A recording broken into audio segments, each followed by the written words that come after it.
नमस्कार प्रेक्षकांनो. ठरलं तर मग या मालिकेच्या आजच्या भागामध्ये काय घडलं हे आपण पाहूयात.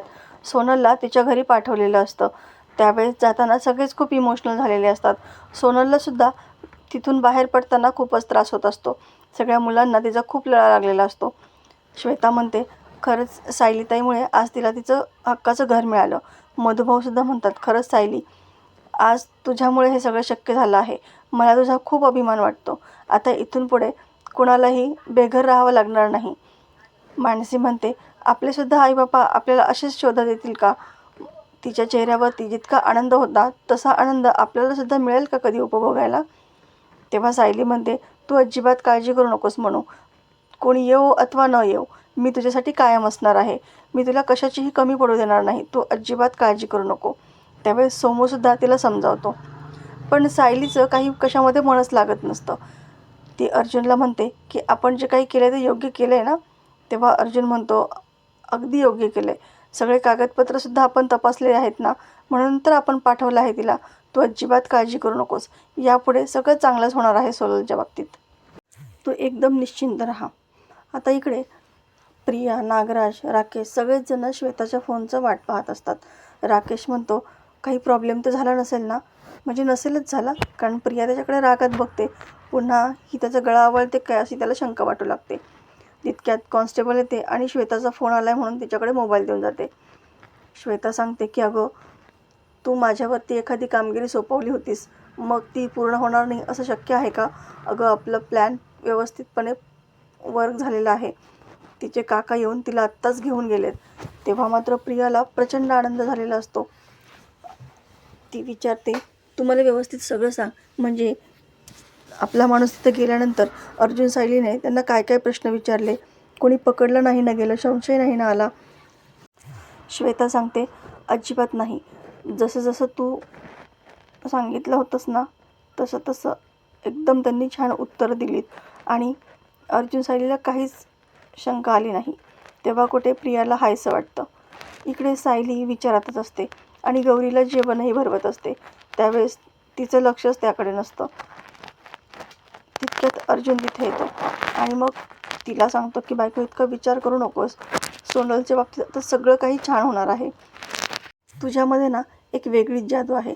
सगळे मुलं तुझ्याकडे अट्रॅक्ट होतात. आता हीच बघ ना गौरी, किती छान तुझ्यासोबत मिसळून गेली आहे. सायली म्हणते, पण जसं सोनलला तिचं घर मिळालं तसं गौरीलासुद्धा लवकरात लवकर मिळायला हवं. तेव्हा अर्जुन म्हणतो, हो ते तर आपण करूच. सायली म्हणते, आपण तिच्या आईवडिलांना शोधायला हवं आहे. अर्जुन म्हणतो, तेही होईल, पण आपली ही गौरी काही बोलतच नाही आहे, त्यामुळे थोडं अवघड वाटते. सायली म्हणते, अवघड आहे पण अशक्य तर नाही ना? आपण लवकरात लवकर तिच्या आईवडिलांना शोधूयात. तेव्हा अर्जुन हो असं म्हणतो. आता इकडे नागराज, राकेश, प्रिया सगळेच एकदम खुश असतात, कारण त्यांचा प्लॅन वर्क झालेला असतो. नागराज म्हणतो, मांडलं पाहिजे प्रिया तुला. तितक्यात सचिनही तिथे येतो आणि म्हणतो की प्रिया, काय प्लॅन केला होतास तू. हॅट्स ऑफ तुझ्या प्लॅनिंगला. अरे, काय प्लॅन होता आणि तो किती छान वर्क झाला. नागराज म्हणतो, ते आम्हाला आधीच कळलेलं आहे. सचिन म्हणतो, असं नाही हा, IQ गोष्टींपेक्षा ना तिथं असायला हवं होतं. अर्जुन सायलीने इतके वेडेवाकडे प्रश्न विचारले, पण त्या प्रत्येक प्रश्नाचं उत्तर त्यांनी व्यवस्थित दिलं. काल जेव्हा तू त्या माणसांकडून पाठांतर करून घेत होती ना, तेव्हा मी विचार केला की काय गरज आहे का एवढ्या सगळ्या गोष्टींची, इतकं कशाला खोलात जायला हवं. पण नाही, तेव्हा मला कळालं, कारण तू जे जे काही प्रश्न विचारले होते ना, बरोबर तेच प्रश्न अर्जुन आणि सायलीने त्यांना विचारले आणि बरोबर पाठांतर करून घेतल्याप्रमाणे त्यांनीसुद्धा पोपटासारखी उत्तरं तिथे दिली. त्यामुळे त्यांना काही या सगळ्या गोष्टीचा अंदाजच आला नाही की समोरची व्यक्ती खोटे असतील म्हणून. आता प्रिया तर चांगलीच झाडावर चढलेली असते. नागराज म्हणतो, आता तर मलासुद्धा तुझं कौतुक करावंच लागणार आहे. खरंच मांडलं तुला. इतका कॉम्प्लिकेटेड प्लॅन तू वर्क करून दाखवलास. सगळेच तिचं कौतुक करत असतात.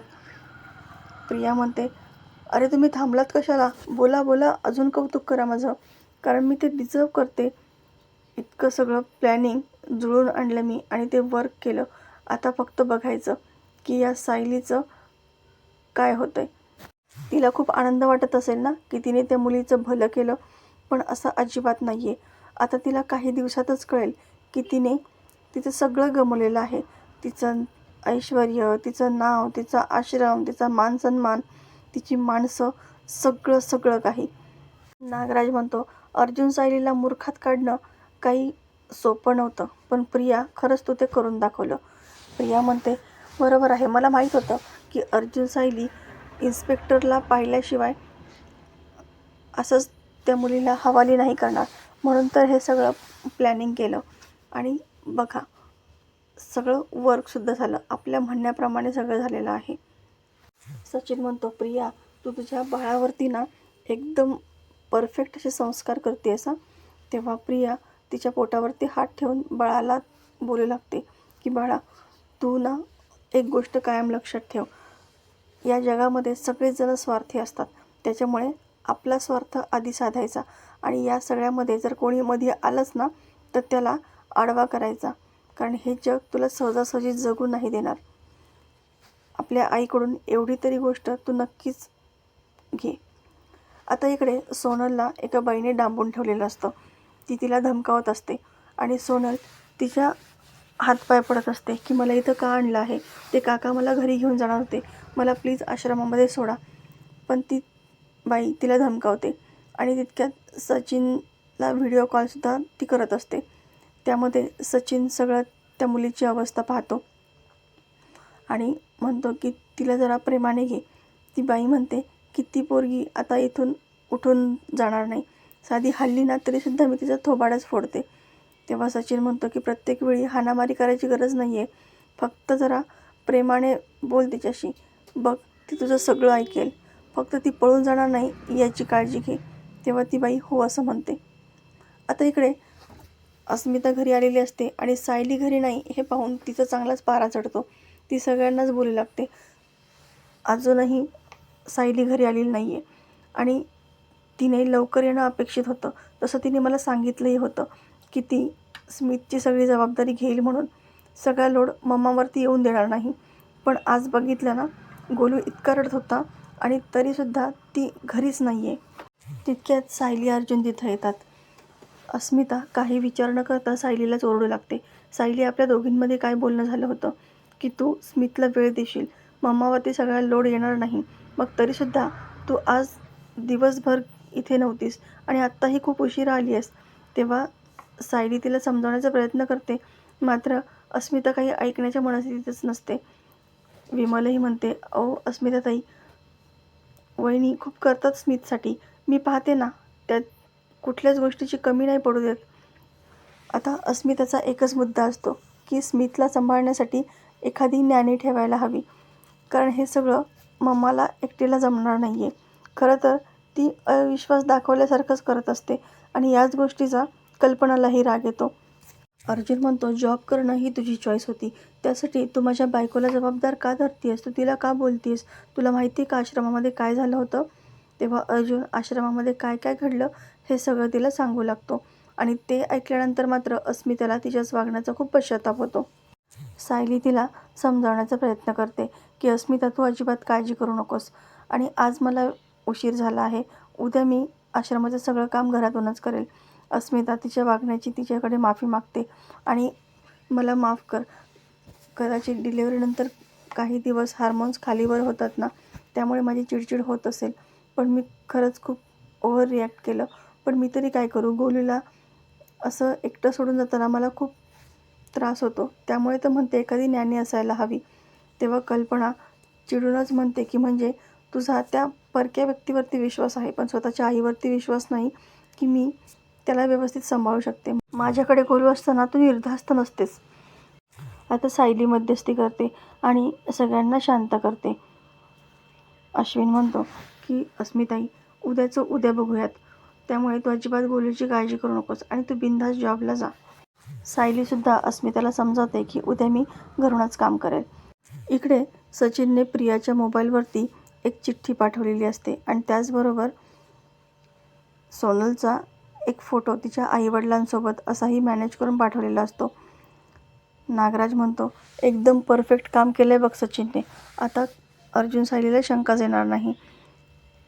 ती सचिनला बोलते की खरंच खूप छान काम केलं आहेस, सगळं व्यवस्थित मॅनेज केलेलं आहेस तू. सचिन म्हणतो, उद्या ती मुलगी जिथं पोचायचं आहे तिथं बरोबर पोहोचलेली असेल आणि त्याच वेळेस मी त्या कदमलाही सांगतो की अंडरग्राऊंड व्हायचं. मग वरून देव जरी आला तरीसुद्धा अर्जुन आणि सायली त्यांना शोधू शकणार नाहीत. आता हे सगळे खूप खुश झालेले असतात. मात्र इकडे सायली दमलेली असते आणि तशीच झोपते. अर्जुन तिच्यासाठी दूध घेऊन येतो आणि तिला दूध प्यायला लावतो. त्यानंतर तो तिचे पायसुद्धा दाबून देतो, कारण तू दिवसभर खूप धावपळ केलीस आणि जशी तू सगळ्या बाळांची काळजी घेतेस तशी तुझी काळजी मला घ्यायला हवी. म्हणून तो तिचं काहीही ऐकत नाही आणि शांतपणे तिचे पाय दाबत बसतो. दुसऱ्या दिवशी सायली स्मितला सांभाळत असते आणि विमल तिची मामी वारली म्हणून गावी गेलेली असते. आता सगळा लोड या दोघींवरती आलेला असतो. सायली म्हणते की आई, तुम्ही अजिबात काळजी करू नका, आपण दोघीजणी आहोत ना एकमेकींना मदतीला, आपण सगळी कामं व्यवस्थित करू आणि स्मितलाही सांभाळू. कल्पना म्हणते, तेच ना, स्वयंपाक तर झाला आहे, पण आता सगळी कामं करणं स्मितला घेऊन खूप अवघड होणार आहे. तेव्हा सायली म्हणते की अजिबात काळजी करू नका, आपण दोघी मिळून सगळे करू. तितक्यात प्रतिमा तिथं येते आणि माझी काही मदत लागेल का असं विचारते. तिला पाहून सायलीला खूप आनंद होतो. अगं आई, तू इतक्या सकाळी सकाळी कशी आलीस असा ती प्रश्न विचारते.